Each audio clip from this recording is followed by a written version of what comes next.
Hello students, welcome to my channel. आज हम लोग पढ़ने जा रहे एलएलबी का फर्स्ट ईयर में हम लोग पढ़ेंगे आज लीगल मेथड और लीगल लैंग्वेज। आज मैं दो टॉपिक्स के बारे में बताऊंगी। पिछले वीडियो में मैंने फैमिली लॉ के बारे में बताया था और मैंने कहा था कि नेक्स्ट वीडियो में मैं लीगल मेथड के बारे में बताऊंगी, बट इसमें लीगल मेथड और लीगल लैंग्वेज में दोनों ही टॉपिक को बता देती हूँ इस वीडियो में। लीगल मेथड, यहाँ पे मैंने हिंदी भी लिखा है। लीगल मेथड का हिंदी कानूनी पद्धति होता है और लीगल लैंग्वेज का मतलब तो कानूनी भाषा जानते ही हैं। अब हम लोग जानेंगे लीगल मेथड के अंदर, और लीगल मेथड का मतलब क्या है इसे पहले हम लोग जान लें। लीगल मेथड का किसी कानूनी समस्याओं को सुलझाने की क्रमबद्ध प्रक्रिया को लीगल मेथड कहते हैं। इसे आमतौर पर RISE की पद्धति से भी समझाया जाता है। इसमें जो है RIS नहीं है, RIAC है। मैं यहाँ पर लिख देती हूँ, आप लोगों को पता चल जाएगा।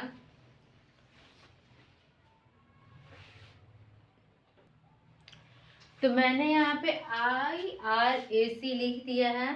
इसी पद्धति से इसे समझाया या सुलझाया जाता है। अब इसके आधार पर पहले हमारा आ जाता है इशू यानी मुद्दा, यानी केस को सुलझाया कैसे जाता है। तो इसमें पहले हमारा इशू यानी मुद्दा आ जाता है हमारा कि मेन मुद्दा क्या है जिसकी वजह से ये कुछ भी कानूनी कार्रवाई की जा रही है। तो इसमें क्या एक मैं ले लेती हूँ एग्जाम्पल कि इसमें ये खोजा जाता है कि क्या आरोपी ने चोरी की है, चोरी या डकैती वगैरह की है। ये कानून का पहला प्रश्न रहता है। फिर दूसरा आता है रूल यानी नियम। नियम में भी इस मुद्दे को लागू या धारा क्या कहती है। भारतीय दंड संहिता के धारा 378 में चोरी दिया गया है, यानी जो लोग चोरी किए होंगे तो उनको धारा 378 के तहत कानूनी कार्रवाई की जाएगी। फिर तीसरा आ जाता है हमारा एप्लीकेशन यानी नियमों का प्रयोग। तथ्यों पर कानूनों को लागू करना, यानी कि आरोपी ने बिना अनुमति संपत्ति ली किसी की, उसे हम चोरी के तत्व से पूरे होते हैं। फिर हमारा ये यहाँ तक हो गया। अब लास्ट आखिरी हमारा प्रक्रिया रहेगा जिससे ये चोरी की है या किसी का सामान हड़पा है, ये पूरा तरह से प्रूफ हो जाता है।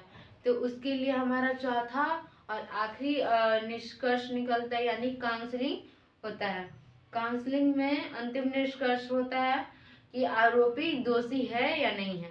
तो अगर सारी जितने भी प्रक्रिया हुई उन सभी में उसका जो है तो प्रेजेंट रहता है सभी चीजों में, तो इसे आरोपी यानी दोषी माना जाएगा। इसे ही कहते हैं हम लोग लीगल मेथड। सो मैंने लीगल मेथड को अपनी तरह से पूरी कोशिश की आप लोगों को समझाने के लिए। तो आशा करती हूँ कि समझ में आ जाए। अब हम लोग नेक्स्ट जानेंगे लीगल लैंग्वेज। लीगल लैंग्वेज अब हमारा ये दूसरा है टॉपिक। लीगल लैंग्वेज ये था हमारा फर्स्ट के लिए था, यानी लीगल मेथड के लिए था ये। अब इसका काम हो गया। अब हम लोग जानेंगे भाषा के बारे में। लीगल लैंग्वेज कानूनी भाषा औपचारिक स्टिक और स्पष्ट होती है। इसका प्रयोग अदालतों, कानून और सरकारी दस्तावेजों में किया जाता है। लीगल लैंग्वेज का काम इसमें आ जाता है आपका बहुत सारा इसमें वर्ड मीनिंग वगैरह भी आएगा, क्योंकि इसमें एविडेंस लगते हैं, जजमेंट लगते हैं, अपील लगते हैं, अफिडेविट लगता है, बेल लगता है, फिर प्रतिवादी, डिफेंडेंट, एक्यूज और भी आदि वगैरह लगता है, जुडिक्शन। तो ये सब जितने भी हैं थे वो सब कानून यानी कानूनी भाषा के लिए ये थे। अब हम लोग जानेंगे कानूनी भाषा की विशेषताएं क्या है। कानूनी भाषा की जो विशेषताएं हैं वो है औपचारिक शैली। इसमें 3-4 हैं, मैं बताती हूँ। औपचारिक शैली, औपचारिक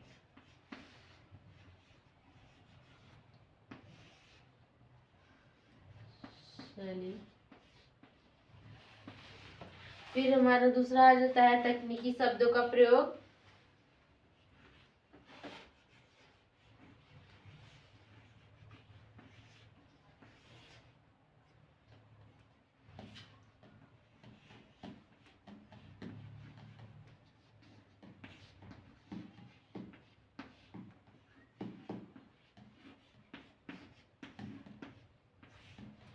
फिर हमारा तीसरा आता है भावनाओं से रहित, यानी अगर हम कानून के लिए काम करते हैं तो उसमें हमें अपनी भावनाओं पर कंट्रोल रखना रहेगा। उसमें कोई भी दया भावना नहीं दिखाना है, क्योंकि कानून सबके लिए रहता है।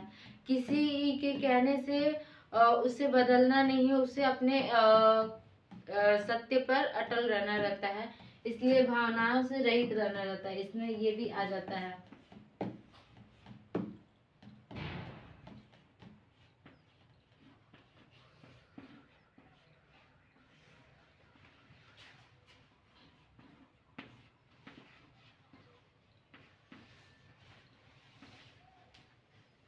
और चौथा आता है स्पष्ट या निश्चित अर्थ।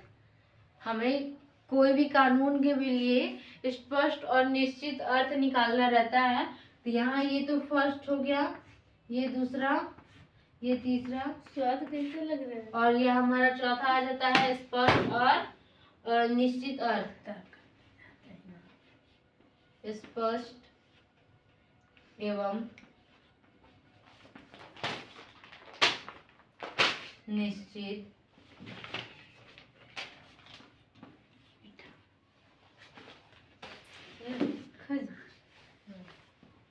अर्थ। स्पष्ट एवं निश्चित अर्थ,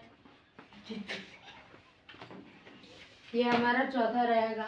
तो इन्हीं चारों शैलियों पर भाषा की जो आधार है, भाषा की जो विशेषता है, यानी लीगल लैंग्वेज कानूनी भाषा की जो विशेषता है, वो इन्हीं चारों विशेषताओं के कारण टिकी हुई है। सो आज मैंने आपको लीगल मेथड और लीगल लैंग्वेज पूरा तरह से कंफर्म और क्लियर कर दिया है, बता दिया है सारी तरह से, और आशा करती हूँ कि आपको समझ में आ भी जाए। तो अब नेक्स्ट वीडियो में मिलूंगी नेक्स्ट टॉपिक पर, तब तक के लिए थैंक यू।